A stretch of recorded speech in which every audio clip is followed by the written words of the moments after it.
Just like watching Brazil, that Blackburn at Cardiff, 41 passes in a single goal. Some of the best football we've ever seen. Some Blackburn fans were saying, we're asking this lot what they thought about it. And we're also talking about refereeing standards. Are they dropping in the Championship? And if so, what can we do about it? And because the American election, we're asking a cheeky question this week. What's the best American, North or South American import into Rovers? But we can finally talk about a win. Jason, that was some sublime football, wasn't it?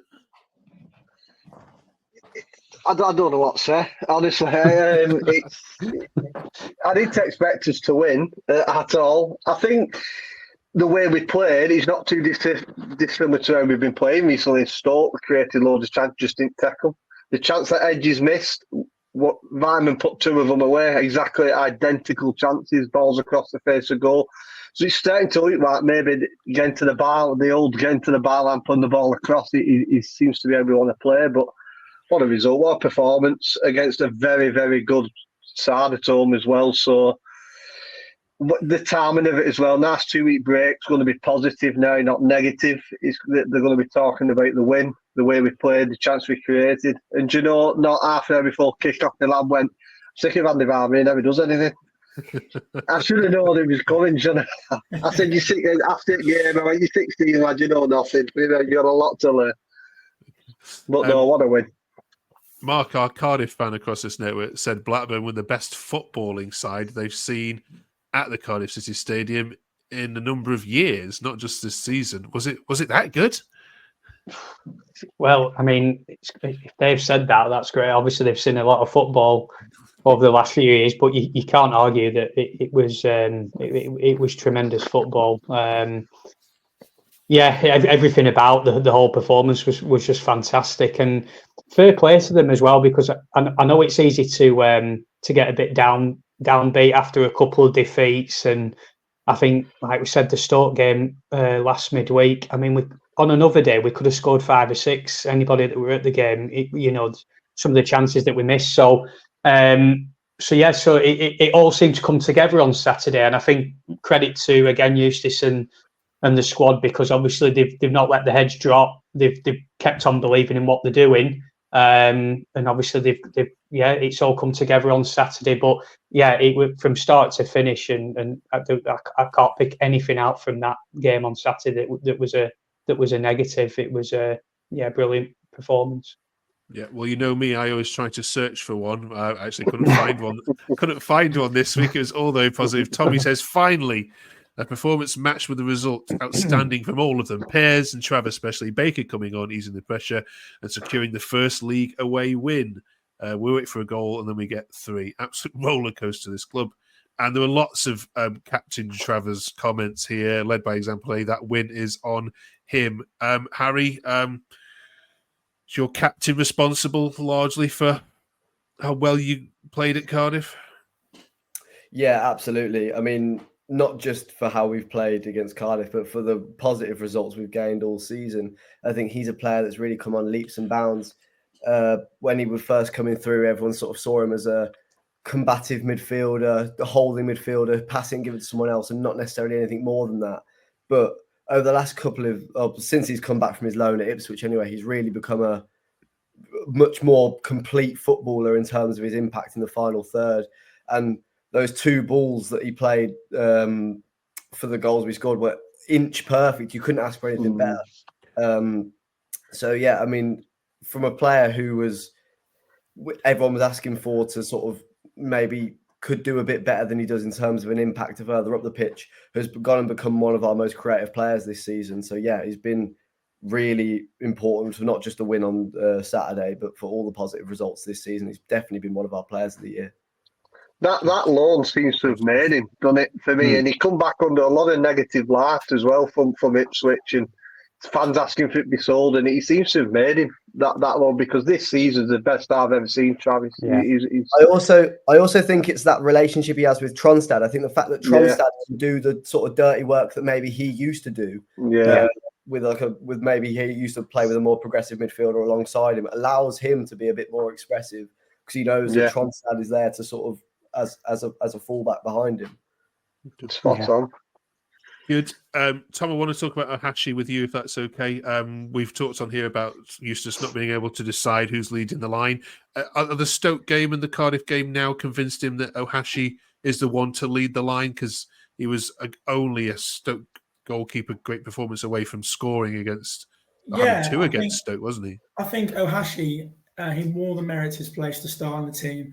I mean, his work rate off the ball was brilliant against Cardiff. And even though he hasn't got a goal, his runs and his movement and he was drawing defenders out of positions, all the kind of the unfashionable stuff he was doing to free up space elsewhere was really, really good to see. It was the second time I've seen Ohashi live, and just watching him off the ball, things that sometimes the cameras don't always pick up. He really is a good player. And I think, again, I don't want to keep mentioning Gay, but he's a totally different player to Ohashi. We haven't got an abundance of talent up front at the moment. So I think Ohashi kind of picks himself in the team at the moment just for his work rate alone. And I'm sure the goals will come because he's finding the gaps, he's finding the space. And as Jason was just saying, the through balls, obviously from out wide, are starting to be fired into the box. And if we can start finishing them more consistently, I can only see goals coming for Ohashi in moving forward. Brilliant. A couple more. There was one negative in this one. Kyle says, some of the best football I've seen all season. Our first two goals showcased how good our passing and moving can be. Ohashi leading the line superbly. Baker with a great finish. The only negative is Costello gifting the opposition another goal. He's a liability of a player. Jason, is that too harsh? It's not a penalty. And never in a million years was that a penalty. He's staring at the ball. Doesn't. I don't think he really knows where the player is. He's looking at the ball from the moment it goes in the air, and he just. I've watched it multiple times. I can't see where the penalty is. The one against Stoke, fair enough, but that was not a penalty for me. If you give him penalties like that, then there's going to be 3-4 penalties a game if your challenges. What's he supposed to do in that situation? That's where it links into refereeing being inconsistent, because on another day, it's not even a foul. You said, he couldn't. He had his eyes on the ball. He didn't jump into him. You've seen so many worse challenges outside the box, not given as a free kick. So I think, I agree. In my opinion, I thought it was really clumsy at first, but then watching it back in slow motion, I thought, you're right. It's not. Doesn't do a lot wrong for me personally. And to be fair, I think he is in a bad run of form at the moment, Costello. I think, and I think it stems from a couple of mistakes, and he's one of them players. You see, his head goes down really, really easy, I think, and he struggles to get it back up.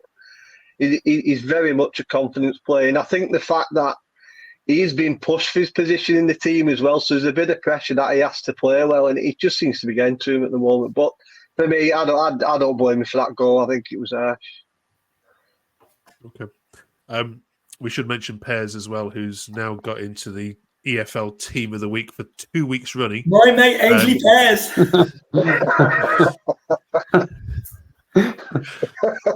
No comments. I never doubted him.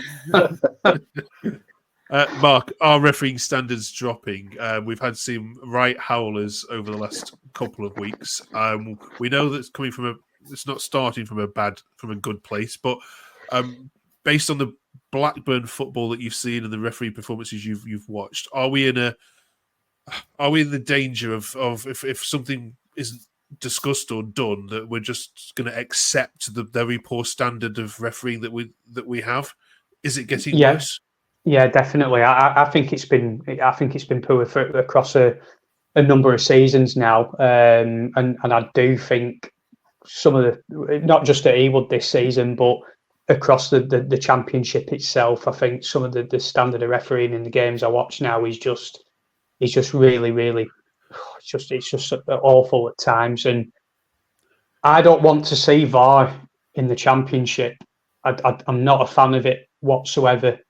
But I think the officiating in the championship is so poor, and it's not going to get any better, that I can see VAR being introduced in a season or two time. But yeah, obviously we said about the penalty. Then so probably a bit clumsy. To be honest, as soon as I looked who the referee was on Saturday, he's never been great for us anyway. So I fully expected him to give a penalty against us at some stage. But It's most games I go to now. You know, you look at the referee, but I look at the linesmen as well. Sometimes they don't get involved. You know, they don't seem to. They're called assistant referees, but they don't assist. And then half of it's guesswork, and it's an all-time low for me at the minute. Yeah, definitely. Harry, in sort of in a month where we've seen Bristol City score a goal against Preston with a player punching the ball into his hand, we've seen Stoke not get an obvious penalty for an actual WWE wrestling move in the box. We've seen Burnley's goal against West Brom ruled out for literally somebody putting a hand on the back. We don't want VAR, but what do we do? I mean, this feels like a conversation as old as time. It's sort of like how referees in the Championship have always been pretty rubbish. I mean, I'm one that likes to think that it all sort of levels out throughout the season anyway. Is like if you get some that go against you, you get some that do go for you, and eventually it does sort of level it out. But yeah, I agree. Refereeing is at a pretty awful rate in the Championship. How you solve that, I don't know. If it's sort of you did more investment into that, to training people, or sort of what you need to see as the game sort of progressed, and there's more sort of, and the rules seem to be changing almost every season now. Maybe referees can't sort of, or the coaching for future referees doesn't necessarily seem to be accelerating at the same rate as the rules of the game are changing. What I would love to see is sort of maybe ex-players that were sort of take an active role in sort of whether that's becoming referees themselves. I don't know if that's too much to ask for, but taking an active role in sort of the whoever it is that just is in control of the referees, whether that's the FA or whatever, and sort of having a more active role in that, and saying, oh yeah, from a player's perspective, what players need from a referee in order to how you should necessarily run a game from a player's perspective. But I mean, yeah, it's something we've been dealing with for seasons upon seasons about poor referee decisions. Seems to be every week. And there's no easy fix to it, I'm afraid. So I think for the time being, it's just sort of, you've got to put up with it, and sometimes you won't get decisions you deserve, and sometimes you'll get decisions that you may necessarily not deserve. But all right, thanks for that. I mean, I'm from Wigan, so I'm a big rugby league fan, obviously. So, and in rugby league, the refs are marked up, right? And what that does give you is a bit of understanding on why the ref makes certain decisions, because he explains the decision after he's given it. So at least as a fan, you watch the game, every decision's clear as day because the refs explain it to the players why he's given this. Do you not think that would help a little bit? That it'd help us fans, that we'd understand the decisions a bit more, because some of the decisions are baffling on what the refs seen. You know, the Norwich one when it went out to play, and I think they won 2-0 that game a few weeks ago, and it's things like that. It's obvious stuff. What seems obvious to us. Do you know what I mean? You know, with Mud marking the refs up, help fans understand and get a bit more on the referee's side because he's explaining why he's giving decisions. The difference with that, Jason, is that obviously in football, the language and the abuse that the players hurl at the referee, I think if that was caught on camera on mic turf regularly, well, yeah, that's true. Change regarding how the players conduct themselves on the pitch, whereas rugby has a lot more respect in the game. And in football, unfortunately, that isn't the case. So I think until that changes and until the referees stick to the laws and they actually card the players for, I mean, you can lip read, and it's shocking some of the things they get hurled abuse at. So I think until that changes, they can't really mark any referees up.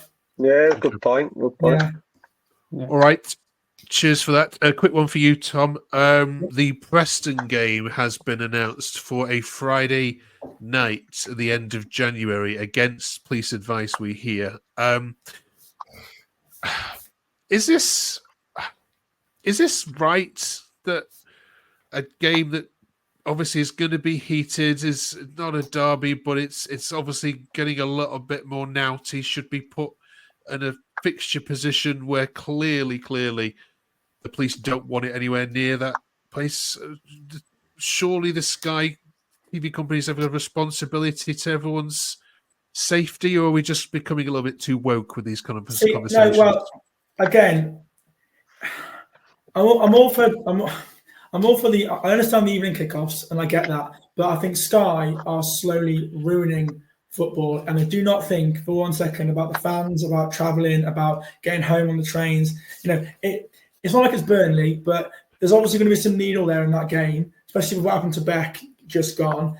I think a lot of the fans as well look forward to having these lunchtime games on Saturday or Sunday. Not everyone can make the games. I just think Sky don't really care about the fans anymore. All they care about is making as much money as they can do. In so many games, I mean, people look at the fixture list at the start of the season, and like myself, not living in Blackburn, and I make plans to go to a game. I think, oh, great, I can do that game, and then suddenly Sky will turn around with a month or so to go, and I've made plans, and they'll just move the date or they'll change the kickoff time, and it really can affect a lot of people, and they don't think about the common fan like us who are making our plans around all this because they think, oh, we're playing on a Friday night, so I think it's wrong. I don't know about you guys, how you guys feel about that, but I think I feel quite strongly about that because it's not right that they don't think about. I mean, they'll have some games where, the Cardiff game, for example, that time got moved from 3 o'clock to 12:30. That's a 430-mile round trip for you guys to come to Blackburn. Yeah. That's a long way to come, and not everyone can do that. So, what are your thoughts? Yeah, I totally agree with that, Tom. It's getting ridiculous now. I said you see them changes today.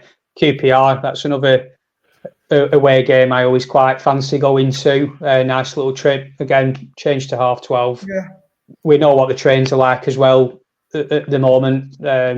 Transport and that. So yeah, they're clearly not taking fans' situation into account, are they? And it's just you just think, is it going to start ruining it? Again, lower, like the Preston game, probably it'll be a lower attendance now than what it probably would have been. Do you know what I mean? Even Preston might not bring 7,000.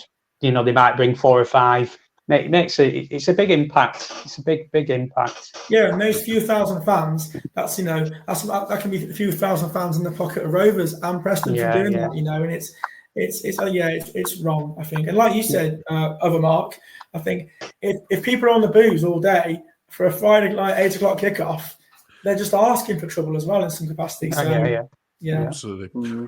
Right, okay. Thank you for that. Pompey up next then. At home when we come back. Should be a straightforward another home win. It should be. But you never know. When was the last time you watched Blackburn, mate? I've watched more Blackburn this season than I did any. Yeah, it should be a straightforward 3 points. Before we let you go, it is, of course, the American elections, so we're having a bit of fun this week and asking all our teams who's been the biggest American impact on your side. And we've thrown in South America here as well, because, of course, there's not too many North American imports that we can call on. So, South American or North American, shout them out. We've also got the chat GBT AI responses here, which are garbage. So hopefully you can do better than what there's only one, surely. Brad Friedel. There's only one, surely. Yeah. He's the only one. It's not even worth discussing anybody else, is it? The man well, special mention for South America, you got Santa Cruz, obviously. But and obviously Ben Burton Diaz as well. All the way from South America, Stoke in South America. But no, Friedel, all day long. Well, another good play we had. Don't know, about 15 years ago, centre of midfield, Jermaine Jones. Anybody remember him? He was quite good, I thought. To be fair, he was good, but Duncan Maguire. We had him for about a day, didn't we? He was a Duncan. Oh yeah. Can we class him? Yeah. I liked Marek Formica when he came in with Sheena. I liked him as well as a midfield player. But yeah, Jermaine Jones was there for like what, 15 games. Yeah, but I thought he was really underrated when I think it was about 2010. I think it was something like that. But I really rated him. I know he wasn't with us that long, but he was a really good loan signing. Really good.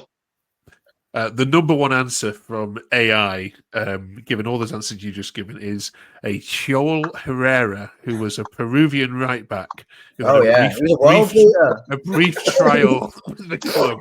A brief trial. How could we forget? I tell you what, if you said Hall Herrera, oh my goodness, you are a Blackburn legend, and to your knowledge, AI for you. Don't trust a word it says, folks. Right, enjoy your 2 weeks off, you lot. We'll see you the other side of the Pompey game. Enjoy the international break.